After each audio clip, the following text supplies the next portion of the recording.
Let me out a block away. Don't want to be seen getting out of your car, she said as we approached her friend's party. I pulled over right there and said, get out. She laughed, called me dramatic, and went to the party. I drove home, packed my things, and left a note. Hope your friends give you better rides.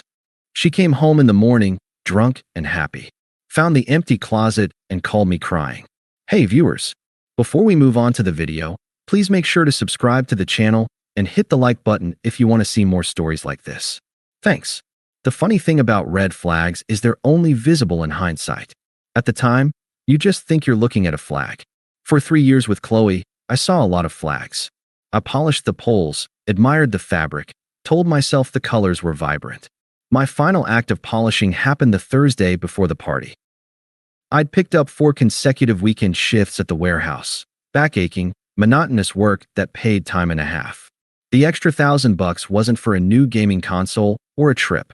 It was to cover Chloe's half of the rent for 2 months while she networked and figured out her influencer dream. I didn't mind. That's what you do. You build a runway for the person you love to take off. That Thursday, she was having her girls over for pre-party planning. Her friends, Maya, the aspiring publicist, and Jess, who funded her life through a confusing series of brand partnerships, treated our apartment like a lounge they occasionally graced with their presence. I spent my day off cleaning. I scrubbed the bathroom, vacuumed the rug she said trapped bad energy, and arranged the fancy cheese plate she'd requested from the overpriced market. They arrived in a cloud of expensive perfume and loud gossip. I got a collective hey before they beelined for the wine. Babe, we need privacy for, like, creative flow, Chloe said, shooing me toward our bedroom with a kiss on the cheek that felt like a dismissal. You don't mind, right? I minded the way Maya's eyes scanned our living room, a slight smirk on her face, as if filing away its imperfections for later. I minded that Jess immediately put her feet on the coffee table. I'd refinished myself. But I smiled. No problem. I'll be in here. From behind the closed door, I heard the laughter, the planning, the critique of other people's outfits, other people's lives. Chloe's voice was the loudest, a performance of confidence for her audience. A few hours later, they left. I emerged to a war zone. Empty wine glasses with lipstick smears, crumbs ground into the rug, the cheese plate a sad graveyard of rinds. No, thanks for cleaning. No, see you later, man. Just the echo of their judgment and the mess they left for me, the invisible stagehand. Saturday arrived. The night of the summer rooftop soiree at Maya's cousin's building.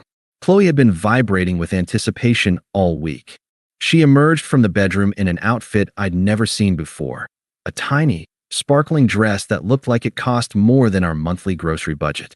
Her makeup was sharper, her hair perfectly chaotic. You look amazing, I said, the words feeling inadequate. Maya helped me pick it out. It's very elevated, she said, not looking at me as she scrolled through her phone. You ready?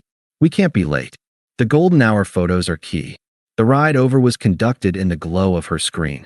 She was in a group chat titled Swar Squad. Maya, is he driving you? LOL. Chloe, unfortunately. His Prius is a vibe killer, but Uber Surge is insane. Jess, just have him drop you off around the corner. We'll be on the roof. You won't have to walk far. I kept my eyes on the road, my knuckles white on the steering wheel. The vibe killer.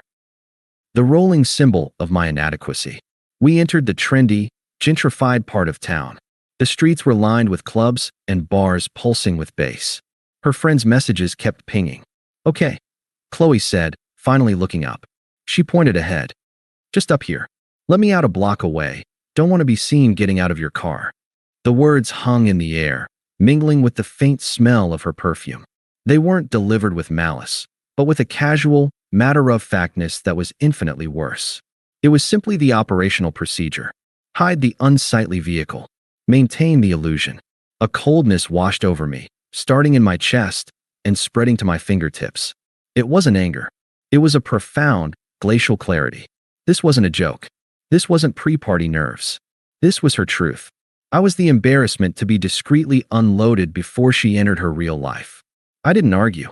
I didn't ask what she meant. I just signaled, pulled the car to the curb right there, not a block away, right there, and put it in park. The engine idled softly. She looked at me, confused by the unscheduled stop. What are you doing? I said a block up.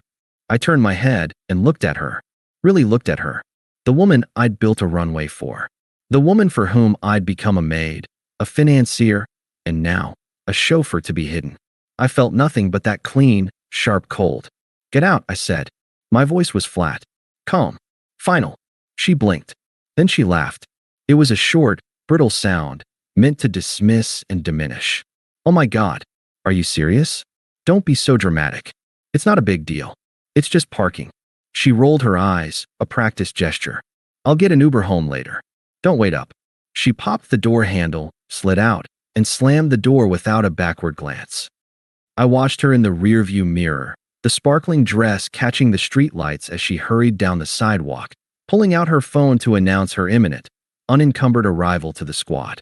I sat for a full minute, the cold inside me hardening into a diamond of resolve. Then, I shifted the car into drive, merged into the traffic, and pointed the vibe killer toward home. The silence was no longer empty. It was full of a single, decisive thought. I'm done. The drive home was conducted in perfect silence. Not the tense, waiting for a fight silence we'd had sometimes, but a deep, ringing quiet. The city lights blurred past the windows of my vibe killer, which suddenly felt like the most honest, reliable thing in my life. It got 52 miles to the gallon. It never asked me to hide it. The cold clarity that had taken root in my chest expanded, freezing out any last traces of hurt or confusion. What was left was a simple, algorithmic to-do list. I parked in my usual spot. Our apartment, on the 3rd floor, looked down on the lot. I sat for a moment, watching the light in our living room window, the one I'd left on for her. A habitual, caring gesture from a man who no longer existed. I turned it off in my mind. Inside, the ghost of the pre-party still lingered, a wine glass by the sink, a smear of glitter on the hallway floor. I stepped over it. I went to the closet and pulled out my old gym duffel and the 2 large suitcases stored on the high shelf. I didn't start with rage. I started with socks. I packed like a surgeon removing a foreign object. My things. Only my things. The books on my nightstand. The framed photo of my parents and me at the lake, a weekend she'd called quaint. My toolbox, because I was the one who fixed things. I left the fancy espresso maker she'd wanted but never learned to use. I took the chipped ceramic mug my little brother made me in 7th grade. The closet was the starkest division. My side, simple t-shirts, jeans, a couple of button-downs. Her side, an explosion of fabrics, colors, tags she often left on for the aesthetic. I emptied my side into a suitcase. The empty rod on my half looked like a missing tooth. I left every hanger. I didn't throw her things. I didn't write an angry screed. The emotion had been burned away, leaving only purpose. In the bathroom, I scooped my razor, my deodorant, the cheap shampoo I liked, into a bag. I left the basket overflowing with her serums, masks, and exfoliants. The apartment began to echo. The final item was the note. I stood at the kitchen counter, the same spot where I'd packed her cheese plate. A single sheet of printer paper. A pen. What do you say to someone who found you an embarrassment? You state the consequence, not the pain. I wrote 5 words. They weren't clever or particularly cutting. They were just the factual, logistical follow-up to her request. Hope your friends give you better rides. I didn't sign it.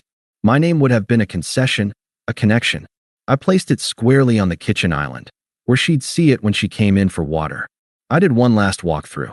The living room, where I'd listened to her laugh behind a closed door. The bedroom, now half empty. It didn't feel like leaving home. It felt like exiting a museum exhibit about a life I'd mistakenly thought was mine. I loaded the Prius. It sat lower on its suspension. The vibe killer was now the freedom vehicle. I took my key off the ring, leaving only my car key. I locked the door from the inside, pulled it shut, and slid my key under the doormat. A part of me, the old part, whispered that this was extreme, that we should talk. I silenced it. She'd been clear. The block-away drop-off was the talk. This was the answer. I drove to a 24-hour diner on the other side of the city. I ordered a coffee I didn't drink and found a furnished sublet online from a guy on a 6-month work assignment. It was overpriced and bland, but it was available immediately and required no lease. I sent a deposit from the rent help fund I'd created for her. The irony was crisp and satisfying. By 3 a.m., I was in a beige box of an apartment with my suitcases lined against the wall. I put my chipped mug on the counter. I texted my warehouse foreman that I was available for any extra shifts starting now. Then I powered off my phone. The silence in the new place wasn't empty. It was full of potential. I slept a deep, dreamless sleep for the first time in months. My phone, when I turned it on at 7 a.m., was a testament to the arc of her night. 1:47 a.m., a text. Hey, still up? Party was lit. Maya's cousin knows someone who works at Vogue. Tell you later. A photo followed. Her and her friends, faces flushed, rooftop lights in the background. She looked triumphant. I felt nothing. I swiped it away. 3:22 a.m., a missed call. No voicemail. 6:15 a.m., the voicemail notification blinked. I plugged in my earbuds, made a fresh coffee in my brother's mug, and pressed play as I looked out the window of my beige box at a new, unfamiliar street. Her voice was a journey. It started blurred, happy, slightly annoyed. Hey babe, just got home.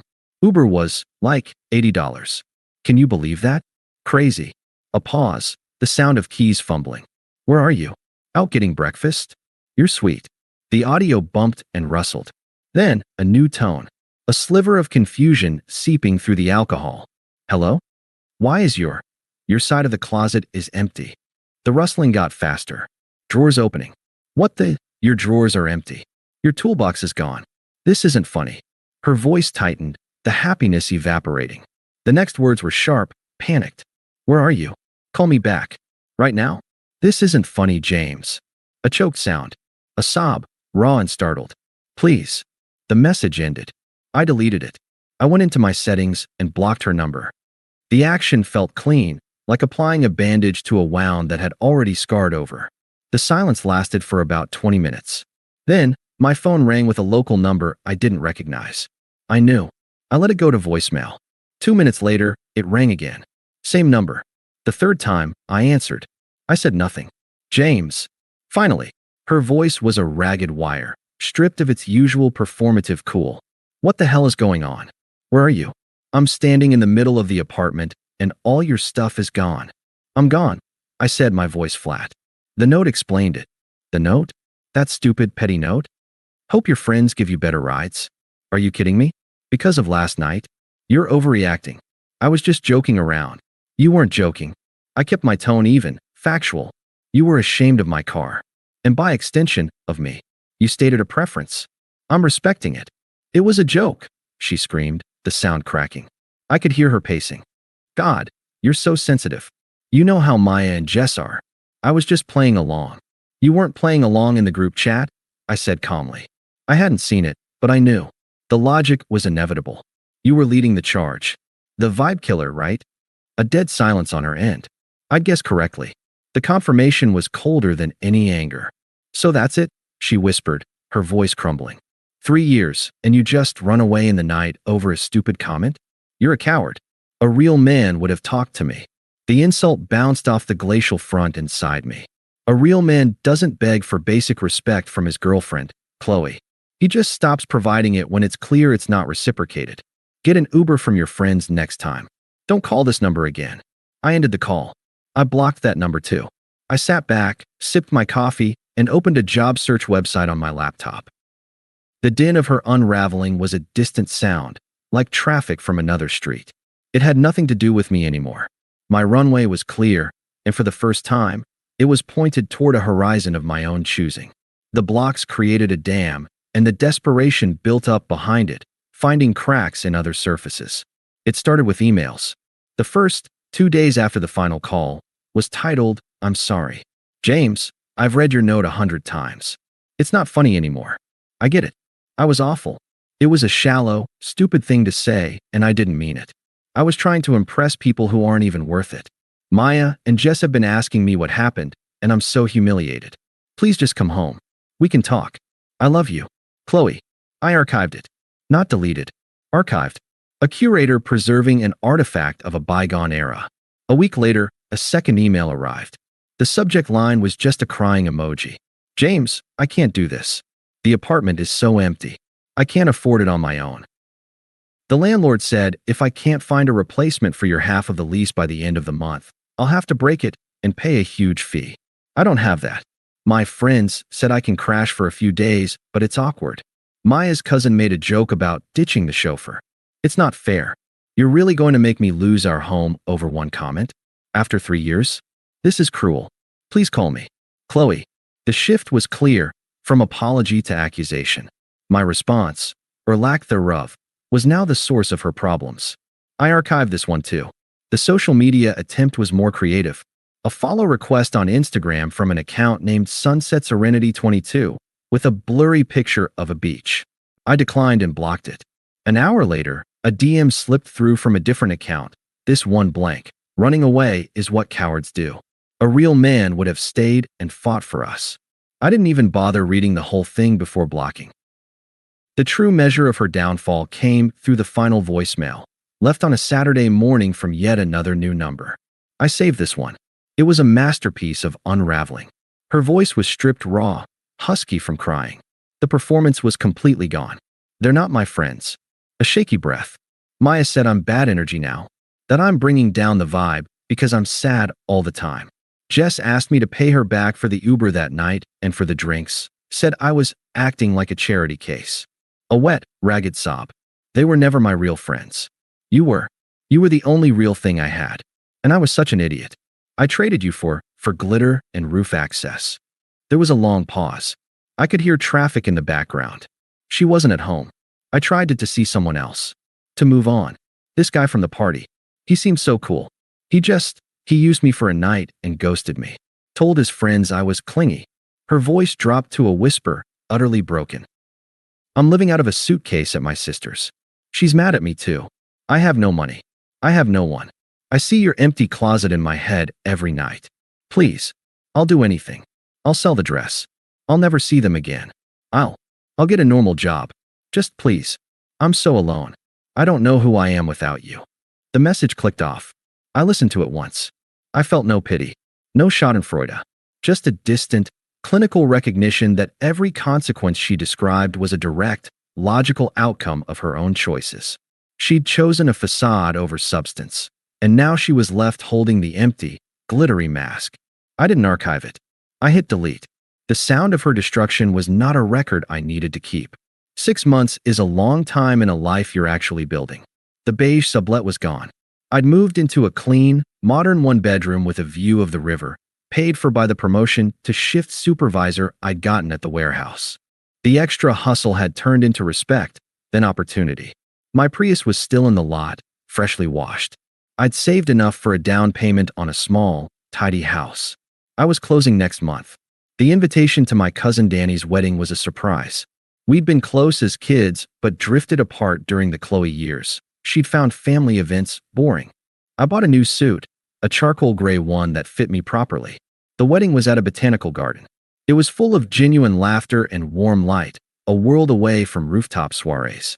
I was at the bar, waiting for a gin and tonic, feeling a quiet, settled happiness. I'd been talking with Danny's friends, people who asked about my job and listened to the answers. That's when I saw her. She was at the edge of the reception, near the restrooms, looking washed out and uncertain in a dress that was trying too hard. She was with Maya, who was scanning the crowd with a predatory focus.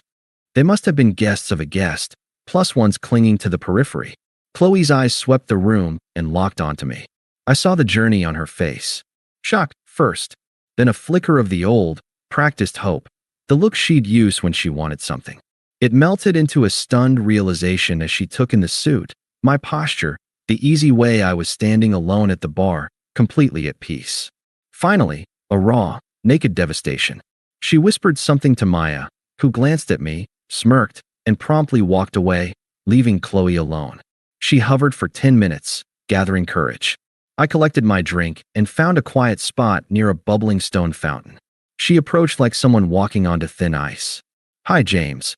I turned. Chloe. Hello. My voice was the same as when I'd greeted the caterer earlier, polite, detached. You look really good. She was wringing her hands, a nervous habit she'd never had before. Thank you. It's a nice wedding. A painful silence. The sounds of joy from the dance floor mocked it. I got your note, she said, as if it had just arrived. I know. I'm in therapy now, she blurted out. Her eyes were wide, pleading.